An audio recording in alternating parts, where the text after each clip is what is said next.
Il est 22h43, voici les principaux titres de l'actualité. L'épidémie du virus Ebola a fait plus de 4000 morts. C'est le dernier bilan fourni par l'Organisation mondiale de la santé. En France, un cas suspect a été admis à l'hôpital à Paris, mais les tests se sont finalement révélés négatifs. Le sud de la France en état d'alerte, alerte rouge aux orages et aux précipitations dans le Gard. Plusieurs rivières ont déjà débordé, des routes et des ponts sont coupés. Et cette nuit, les services de secours sont mobilisés.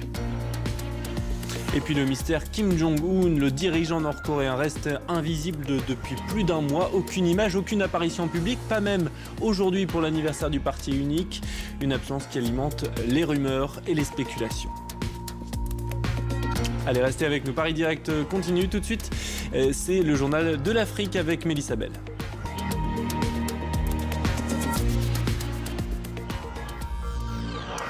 Il est 7h à Paris, soyez les bienvenus si vous nous rejoignez, c'est Paris Direct à la une ce matin. L'heure du choix pour les Écossais, une question simple, souhaitez-vous l'indépendance du pays? Mais quel que soit le résultat, le référendum ne sera pas sans conséquences, à la fois pour le quotidien des habitants et pour le reste du Royaume-Uni. L'Australie face à la menace terroriste. 15 personnes ont été arrêtées la nuit dernière lors d'une vaste opération menée par 800 policiers. Selon les autorités, un groupe proche de l'organisation de l'État islamique prévoyait d'assassiner des civils.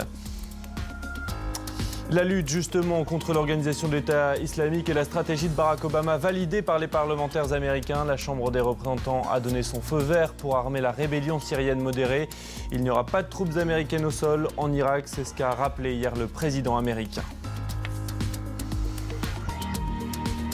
Voilà donc pour les principaux titres. À suivre également dans cette heure d'information, l'économie, ce sera dans une vingtaine de minutes. Et le 4e jour de grève des pilotes d'Air France. 6 avions sur 10 toujours bloqués sur le tarmac ce jeudi. Et puis le focus du jour nous emmènera en Thaïlande où le business des mères porteuses a provoqué plusieurs scandales ces derniers mois. On en a beaucoup parlé. Aide à la procréation ou trafic humain. Eh bien notre correspondant a enquêté sur ce qu'on appelle les fermes à bébés.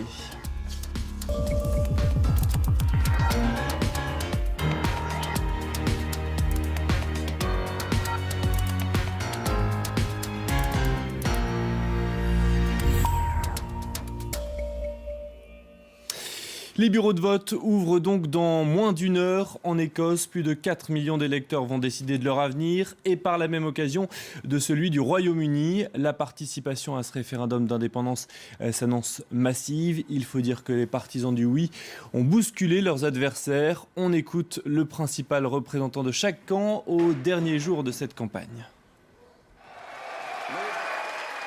Voilà donc pour les réactions des deux camps. Vous venez d'entendre Alistair Darling qui était lui en charge de la campagne du non. Alors avec moi sur ce plateau ce matin, Sophie Luswarn, bonjour, merci d'être avec nous. Vous êtes spécialiste de la Constitution britannique, professeur à l'Université Sorbonne Nouvelle. Vous êtes aussi l'auteur de ce livre sur David Cameron. Vous connaissez très bien le Royaume-Uni. On va parler avec vous de ces résultats ce matin. Avec moi également Gauthier Ribinski qui a suivi pour nous, pour France 24, les questions internationales et la question de ce référendum donc en Écosse. Alors première question pour vous, Sophie Luswarn, d'abord, quelles seront les conséquences de ce vote donc pour l'Écosse qui refuse donc finalement ce matin l'aventure indépendantiste de se séparer du Royaume-Uni? La raison l'a emporté sur le cœur. Les Écossais ont eu peur finalement des conséquences constitutionnelles.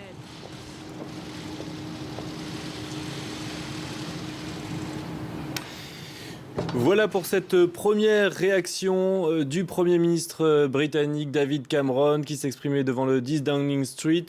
Le moment est venu de se rassembler, a dit David Cameron, mais il ouvre aussi une nouvelle page où chaque membre du Royaume-Uni pourrait avoir plus d'autonomie. Alors on va en parler, il y a eu beaucoup de choses de la part du Premier ministre. On va d'abord prendre la direction d'Édimbourg puisque notre envoyée spéciale Pauline Godard est sur place. Elle a suivi tout ce référendum et les annonces de ses résultats ce matin.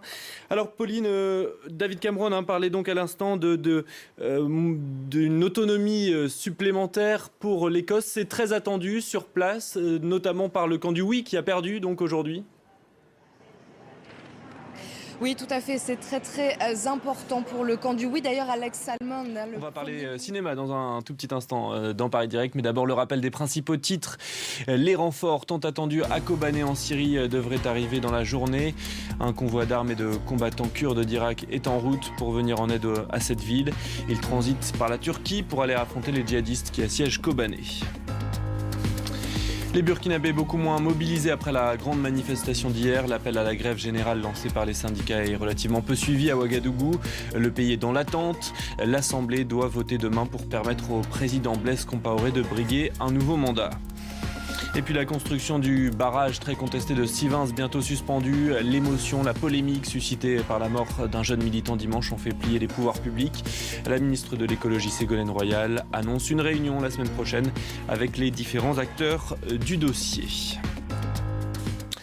Comme promis et comme tous les mercredis, c'est donc l'heure de parler cinéma avec Thomas Borès. Bonjour Thomas. Bonjour. On va commencer avec Vie sauvage. C'est un film inspiré d'une histoire vraie, celle de Xavier Fortin. C'est un père qui, contre l'avis de sa femme, avait décidé d'élever seul ses deux fils et en dehors des normes classiques de la société. Absolument, il les avait vraiment isolés en pleine nature. Là, on est dans le mythe presque vraiment élégiaque de l'homme face à la nature. Il est 14h30 à Paris, soyez les bienvenus si vous nous rejoignez à la une dans Paris Direct. La contestation dégénère au Burkina Faso, l'opposition a pris d'assaut l'Assemblée avant d'incendier le bâtiment. Le Parlement qui devait autoriser le président Compaoré à briguer un énième mandat, un vote annulé, mais cela ne suffit pas à calmer la colère des manifestants. Les violences ont déjà fait un mort. L'esplanade des mosquées à Jérusalem fermée jusqu'à nouvel ordre. Décision des autorités israéliennes après l'agression d'une figure de l'extrême droite. Le site est un lieu sensible pour les juifs comme pour les musulmans. Et ces derniers jours, des affrontements ont eu lieu entre Palestiniens et forces de l'ordre. Et puis les tout premiers renforts pour la ville de Kobané en Syrie assiégée par les djihadistes. Il s'agit pour l'instant d'une dizaine de combattants kurdes venus d'Irak. Leur mission, préparer le terrain pour la venue de plusieurs dizaines d'hommes et de munitions qui ont transité par la Turquie ces derniers jours.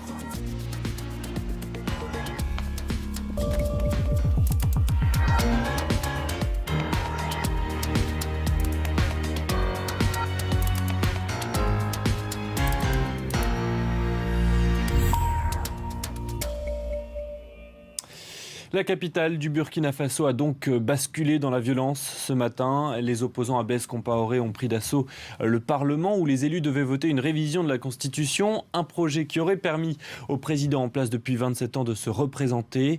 Le vote a finalement été annulé, mais entre-temps, l'Assemblée a été incendiée, les locaux de la télévision d'État vandalisés, des violences qui ont fait au moins un mort. Vanessa Abba.